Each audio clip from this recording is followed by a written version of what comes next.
Hello, everyone, and thank you for inviting me to the BioStock days. Sorry for making some noise before. So, introducing CanImGuide Therapeutics. My name is Carl Magnus Högerkorp. I'm the CEO of CanImGuide Therapeutics.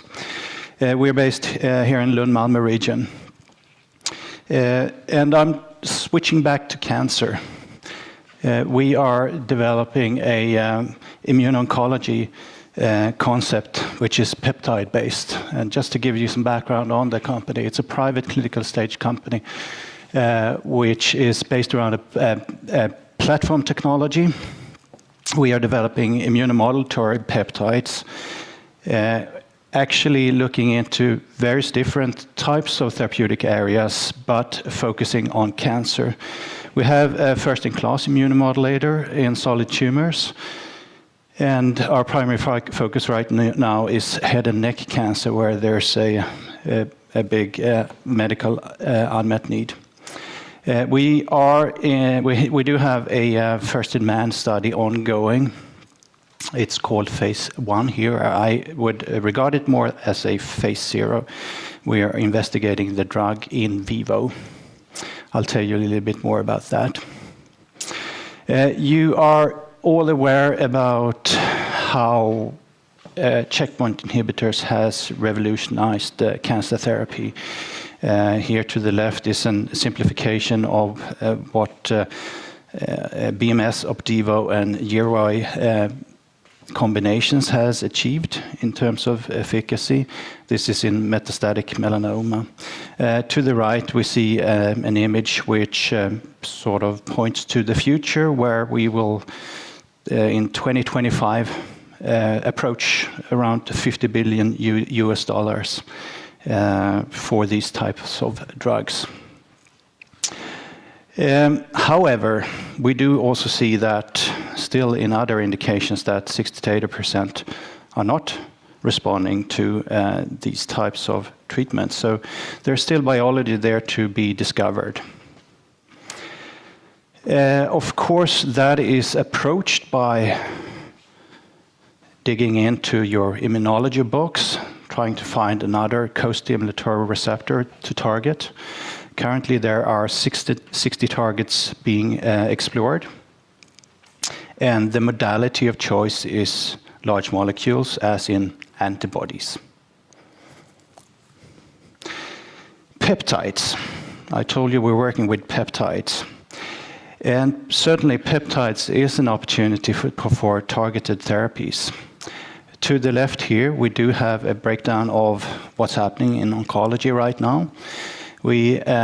So apart from chemotherapy and radiation therapy, the other sector is targeted therapies, where we have one section going towards growth blockers, anti-VEGF and stuff like that.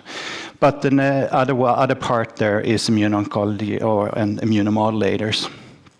Currently, we have 10 approved drugs, which mostly constitutes anti-PD-1s and anti-PD-L1s alongside anti-CTLA-4.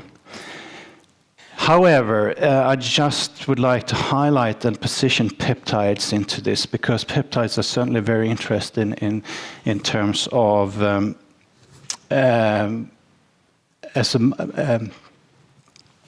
as a molecule targeting peptide or protein-protein interactions.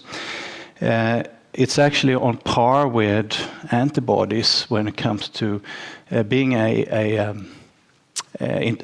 interfering with protein-protein interactions. It's on par with antibodies when it comes to specificity and affinity.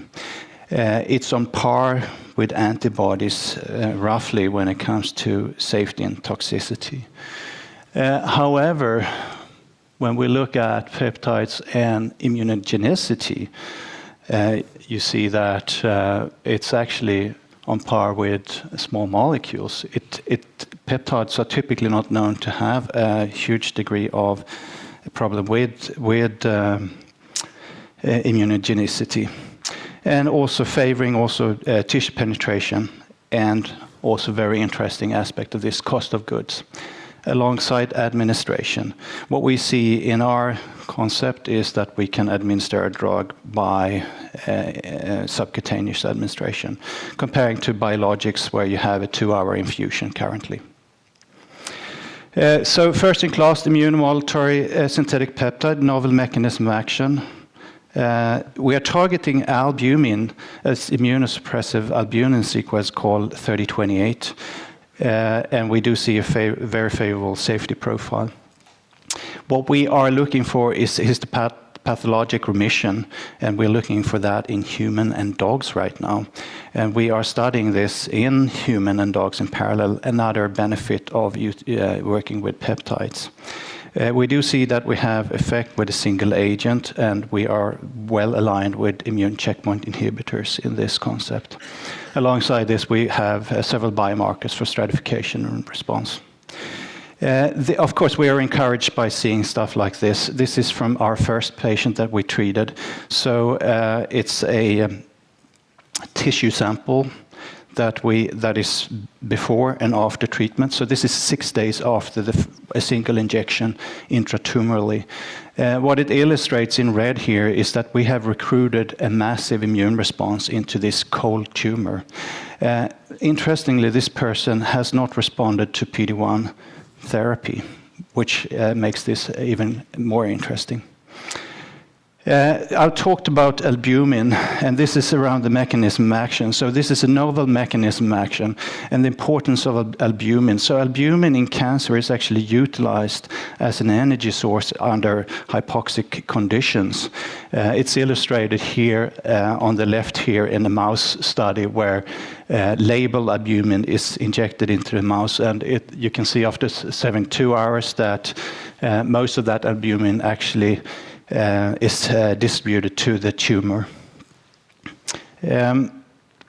What we have discovered is that there is an immune suppressor mechanism stemming from albumin fragments that are catabolized by the cancer. One such sequence is the 3028 sequence, which we have discovered. And it's a very potent immunosuppressor. In green here on the left is where it's actually located, that sequence, on the intact albumin molecule. But then as the albumin is catabolized, it's released and is impacting on the immune system. It actually impacts on a very central molecule to the immune system called LFA1. And we see that here on the left. In red is the LFA1.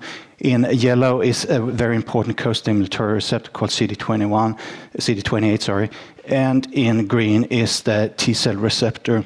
So it's actually a very important molecule in establishing the immunological synapse. And that is of importance when it comes to priming T cells to an immune response. It's important for T cell killing. Not only that, LFA1 is involved in migration, and it's also involved in differentiation of the T cells. So it's a very central player in the immune system. It's also been highlighted that LFA1 is also important in the handling of tumors. We see that LFA is involved in the whole cancer immunity cycle. Just to quickly tell you how the mechanism of action is, it's very simple. We have a T cell, we have the LFA1 receptor, we have its ligand. In between that is the albumin sequence called 3028. We add P28R, which is our drug candidate, that relieves this suppression. We have explored this in numerous dog studies, and we have started a first-in-man study, which is a first phase 0 study, and we are now preparing for other studies. Here's shortly some examples from a dog. So this is 6-day post-treatment. We already see, so here's the tumor on the left. 6 days post-treatment, we see massive induction of necrotic tissue. We also see the induction of an immune response in these samples.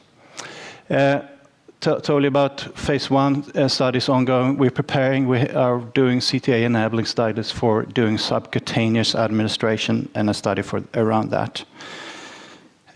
We do have impressions from the first patient. As I mentioned, we do see an induction of immune response rapidly after 6 days. And we see histopathological remission. This is before, this is after 6 days. Shadows of tumor cells are seen. Very important to us and very encouraging for us to move forward. Again, just a summary. And I think what we're doing is unlocking cancer immunity. Thank you.